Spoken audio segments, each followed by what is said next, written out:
अपना अनुभव कहते हैं, जितनी असुविधा होती उतने श्यामा श्याम में मन डूबता है, जितनी सुविधा होती विषय में डूबता है, श्यामा श्याम में नहीं। इसकी चाल में मत फंसो, आपके लिए कह रहा हूं। कुछ दिन पहले एक उपासक कई बातें रखी कि मेरी अशांति का कारण मेरा मंत्र में मन नहीं लगता। चलो राधा राधा बोलो, इसमें भी नहीं लगता, किसमें लगता है? इसमें लग, चलो वो जपो। मुझे बाहर निकलना था, कमरे में पड़े रहो, वहीं टिफिन आ जाएगा, वहीं दूध आ जाएगा, मुझे सब। अब खड़े रो रहे हो, क्या करें? भागो, कहां भागोगे? भागो, देखो विश्राम मिलेगा। कुछ ऐसे मंद बुद्धि के हैं, सोचते हैं शरीर को छोड़ दे, तो छोड़ के देख लो, अनंत जन्म भटकते रहोगे, कहीं विश्राम नहीं मिलेगा। जानते हो शरीर छोड़ना कोई विश्राम स्थान है क्या? अगर इस महान महिमा में मानव शरीर को तुमने तनिक भी अहित किया तो ऐसे ऐसे शरीर मिलेंगे जहां बूंद पानी नहीं मुंह में जाएगा, और तड़पते रहोगे, क्लेशित होते रहोगे, अज्ञान की धरा में कब तक अपना नाश करते रहोगे? कब तक ये नकारात्मक सोच का पोषण करते रहोगे? अरे कई कई दिन महात्माओं को भोजन नहीं मिलता, लोग गालियां देते हैं, धक्के मारते हैं। हमने देखा है, दिगंबर है वाराणसी में, ऐसे हाथ फैलाए दरवाजे खड़े हैं, वहां से कुल्हड़ मारा जा रहा है उनके ऊपर, और हम देख रहे हैं, देखा है, क्योंकि बाबा की अलबेली नगरी है, कुछ नहीं, मुस्कुरा के चल देते। आपको क्या होता है? आपके पास तो वस्त्र है, आपके पास तो वास की व्यवस्था है, आपको तो भोजन मिल रहा है, वहां भोजन के लिए भूख से विवश होकर के जाते हैं, और वहां कहीं भी कभी भी वो जगत गुरु आपको ऐसा पक्का करेगा, पक्का समझ लीजिए। आप सोचे कि प्रतिकूलता ना आवे, ऐसा हो नहीं सकता, लिख लीजिए। यदि आप सच्चे मार्ग पर चलेंगे तो इसकी चढ़ाई ही प्रतिकूलता है।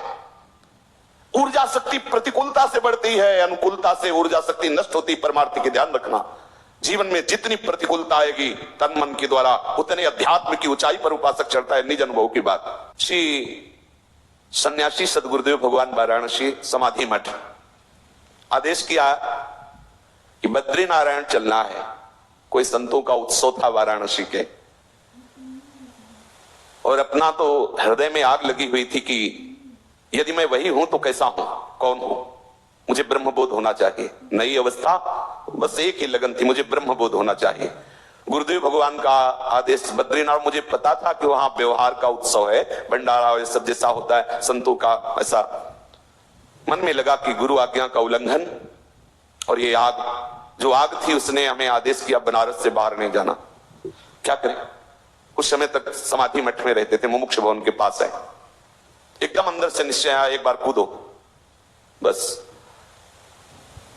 एक दो वस्त्र लिए बाहर निकले तो जो गेट द्वारपाल थे, और उनका इस समय आप कहां जा रहे हैं?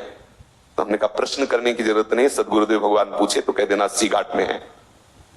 चले गए, क्योंकि पास कुछ ले रहे थे, चेक करने की जरूरत नहीं। आश्रमों में ऐसा होता, और ऐसा होना भी चाहिए कि उनकी सुरक्षा में सहयोग देना चाहिए जो जहां है, क्योंकि उससे भी तो प्रश्न होते हैं।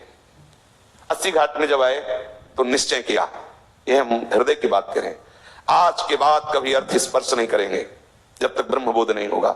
आज के बाद किसी के दरवाजे पर भिक्षा के लिए नहीं खड़े होंगे, और किसी को अपना मित्र नहीं बनाएंगे। वाराणसी के घाटों में रहने का निश्चय, आकाश वृत्ति से जो मिल जाएगा हमारे पास आ जाएगा, हमारे विश्वास पूर्वक, ऐसा नहीं कि दान पुण्य जैसा तो हम उसे पालेंगे, ऐसा भावना करके। संध्या काल में देखा दंड लिए हुए गुरुदेव भगवान आए, साष्टांग दंडवत किया। उनका क्या उद्दंडता है?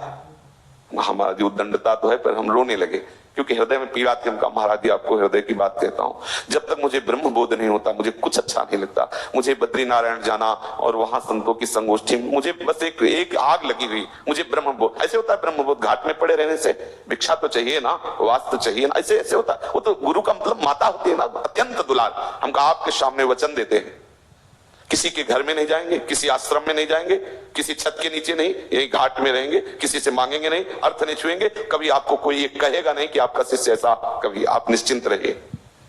बोले जो मन आवे सो करिए। चले गए, और काफी दिनों के बाद जब उन्हीं घाटों पे मिले तो ऐसे दंड सहित ऐसे हृदय से लगाया, बस ऐसे मौन रहे, कुछ बोले नहीं, बस ऐसे। अब कभी इतना सेतुआ मिल जाता जैसे भिक्षुकों को बांटते, कभी एक दो पीस बर्फी मिल जाती, गंगा जलपान। कई कई दिन, अन्नपूर्णा का धाम है, पर कई कई दिन ये सब्जी रोटी दाल ये जो अपने भरपेट पाते नहीं मिला। एक दिन विवशता हुई, गुरुदेव को वचन दिए थे इसलिए मांगना का तो भाव ही नहीं था आश्रम में किसी के जाने का। ये तो मुमुक्ष भवन में खुला संतों के लिए भंडारा है, आप जब जाओ वहां भिक्षा मिलती है। लेकिन वो जो आग थी ब्रह्मबोध प्राप्त करने की, उसने ये सब कर दिया। दरवाजे पे जाके बैठ गए, मांगना नहीं लेकिन बैठ गए। अब वहां से जो गृहस्थी के मुखिया थे वो निकले, कैसे बाबा बैठे हो? ऐसे ही बैठ गए। भोजन पाओगे? हम कहा जैसी प्रभु की इच्छा, महादेव की जैसी इच्छा, बैठो। 2 घंटे तक नहीं आए। 2 घंटे बाद आए। अच्छा भोजन के लिए हमने नहीं कहा था, उन्होंने ही कहा, पर गए इसी इरादे से थे अंदर से कि कुछ तो उनका हम लोग प्याज लहसुन पाते हैं, आप प्याज लहसुन पाते हैं? हम कहा नहीं। तो बोले फिर जाइए। बहुत हंसी आई मन की चाल पर जब बाहर लेकर, ठीक इसको ठीक दंड दिया गया। ये